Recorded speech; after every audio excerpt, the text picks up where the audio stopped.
வணக்கம் மாணவர்களே, உங்கள் எல்லோரையும் ரோஜா தோட்டம் சேனலுக்கு அன்போடு வரவேற்கிறேன்.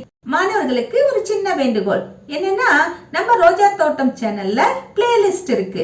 உங்களுக்கு தேவையான பாடங்களை நீங்க பிளேலிஸ்ட்ல போய் பார்த்து எடுத்துக்கலாம். நான் வரிசையா கொடுத்துருக்கேன். நீங்க 6ஆம் வகுப்பு தான் இல்லையா? பிளேலிஸ்டுக்கு போனீங்கன்னா 6ஆம் வகுப்பு 3ஆம் பருவம் தமிழ் பாடங்களை கொடுத்துருக்கேன். 6ஆம் வகுப்பு 3ஆம் பருவம் அறிவியல் பாடங்களை கொடுத்துருக்கேன். 6ஆம் வகுப்பு 3ஆம் பருவம் சமூக அறிவியல் பாடங்களை கொடுத்துருக்கேன். நீங்க ஒவ்வொரு பிளேலிஸ்டுக்கு உள்ளேயும் போனீங்கன்னா உங்களுக்கு வரிசையா பாடங்கள் கிடைக்கும். உங்களுக்கு எந்த பாடம் வேணுமோ அதுக்கு ஏத்த மாதிரி நீங்க செலக்ட் பண்ணி பார்க்கலாம், எழுதலாம், படிக்கலாம். இன்னைக்கு நாம பார்க்க வேண்டிய பாடத்தை பார்ப்போமா? மாணவர்களே, இன்று நாம் மக்களாட்சி என்ற 6ஆம் வகுப்பு சமூக அறிவியல் பாடத்தில் தரப்பட்டுள்ள மதிப்பீடு வினாக்களுக்கு விடைகளை பார்ப்போமா? முதலில் சரியான விடையை தேர்ந்தெடுத்து எழுதுக.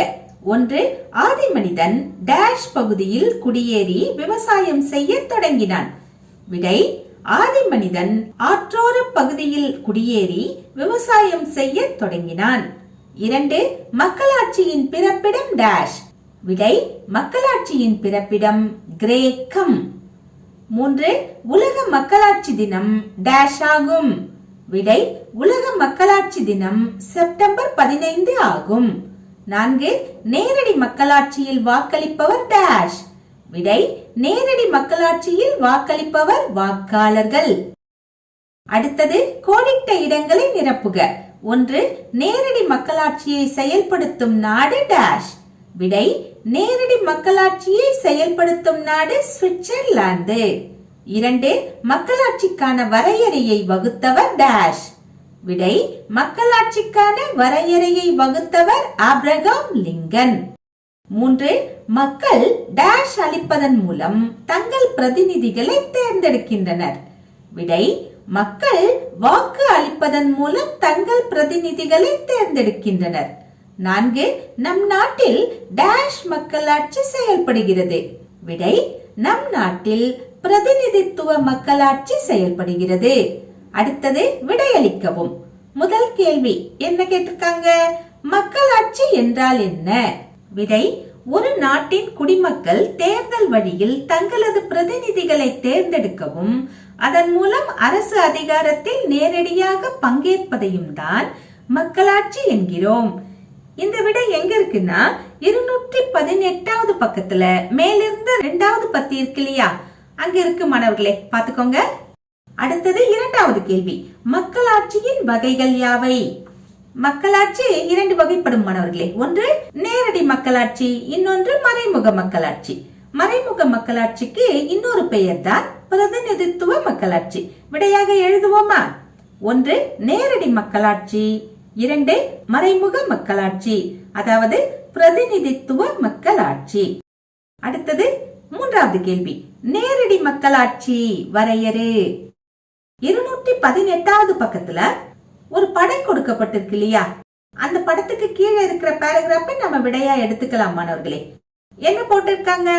நேரடி மக்களாட்சியில் மக்களே சட்டங்களை உருவாக்குகின்றனர். அனைத்து சட்ட திருத்தங்களையும் மக்கள் தான் அங்கீகரிப்பர். அரசியல்வாதிகள் நாடாளுமன்ற செயல்முறைகளின்படி ஆட்சி செய்வர். நேரடி மக்களாட்சியை வெற்றிகரமாக செயல்படுத்தும் வரலாற்றை சுவிட்சர்லாந்து பெற்றுள்ளது. இந்த பத்தியை அப்படியே எடுத்து எழுதலாம். அடுத்தது 4வது கேள்வி, பிரதிநிதித்துவ மக்களாட்சி வரையறு. விடை: பொது விவகாரங்களில் மக்கள் தங்களது விருப்பத்தை தேர்ந்தெடுக்கப்பட்ட பிரதிநிதிகளின் மூலம் வெளிப்படுத்தும் அரசாங்கத்தின் வகையினை பிரதிநிதித்துவ மக்களாட்சி என்று அழைக்கிறோம். எடுத்துக்காட்டு இந்தியா, அமெரிக்க ஐக்கிய நாடுகள் போன்றன. அதாவது மக்கள் நேரடியாக எல்லா வேலையும் செய்யாம அவர்கள் சார்பாக சிலரை சட்டசபைக்கும் நாடாளுமன்றத்திற்கும் அனுப்பி வைப்பார்கள். எம்எல்ஏ, எம்பிக்கள் எல்லாம் நாம தான் செலக்ட் பண்ணி அனுப்புறோம் இல்லையா, நம்மளுடைய பிரதிநிதிகள் தான் அவர்கள். நம்ம சார்பாக, அதாவது நம்மளுடைய ரெப்ரசன்டேட்டிவாக நாம் அனுப்பி வைக்கிறோம். இப்படி அனுப்பி வைக்கிற ஆட்சியை தான் பிரதிநிதித்துவ மக்களாட்சி என்று கூறுகிறோம். இன்னொரு பெயரில் சொல்ல வேண்டுமானால் மறைமுக மக்களாட்சி என்றும் கூறுகிறோம். அடுத்தது 5வது கேள்வி, நம் அரசமைப்பு சட்டத்தின் சிறப்புகளாக நீ புரிந்து கொள்வன யாவை?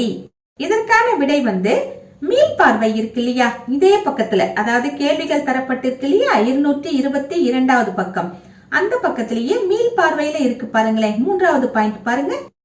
நம் அரசமைப்பு சட்டம் இந்தியர் ஒவ்வொருவருக்கும் சுதந்திரம், சமத்துவம் மற்றும் நீதி பெறும் உரிமையை உறுதி செய்துள்ளது. குடிமக்களுக்கான உரிமைகள், கடமைகள் மற்றும் வழிகாட்டு நெறிமுறைகளை நிர்ணயம் செய்துள்ளது. இந்த பாயிண்ட நான் உள்ள இருந்து எடுத்திருக்கேன் மாணவர்களே. அடுத்தது எந்த பாயிண்ட் எழுதலாம்? இந்திய அரசமைப்பு சட்டம் தான் உலகில் எழுதப்பட்ட அரசமைப்பு சட்டங்களிலேயே மிக பெரியது. இவை அனைத்துமே நம்ம அரசமைப்பு சட்டத்தின் சிறப்புகள் தான். அடுத்தது உயர் சிந்தனை வினா. 1. நேரடி மக்களாட்சி, பிரதிநிதித்துவ மக்களாட்சி ஒப்பீடு செய்து வேறுபாடுகளை அறியவும்.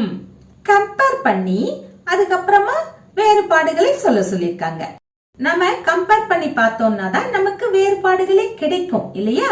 அதனால ஒரு புறத்துல நேரடி மக்களாட்சின்னு போட்டுக்கோங்க, இன்னொரு புறத்துல பிரதிநிதித்துவ மக்களாட்சின்னு போட்டுக்கோங்க, அல்லது மறைமுக மக்களாட்சி அப்படியும் நீங்கள் போட்டுக்கொள்ளலாம். ஃபர்ஸ்ட் பாயிண்ட் எதை எழுதலாம்? நேரடி மக்களாட்சியில் மக்களே சட்டங்களை உருவாக்குகின்றனர். பிரதிநிதித்துவ மக்களாட்சிக்கு வாங்க. தேர்ந்தெடுக்கப்பட்ட பிரதிநிதிகள் சட்டங்களை உருவாக்குகின்றனர். அனைத்து சட்ட திருத்தங்களையும் மக்களே செய்வர். இங்க யார் செய்வாங்க? பிரதிநிதிகள் அடங்கிய மன்றங்கள் கூடி சட்ட திருத்தங்களை செய்வர். நாடாளுமன்ற செயல்முறைகளின்படி ஆட்சி நடைபெறும்.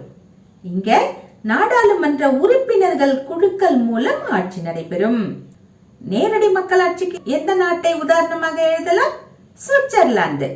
பிரதிநிதித்துவ மக்களாட்சிக்கு எந்தெந்த நாடுகளை எழுதலாம்?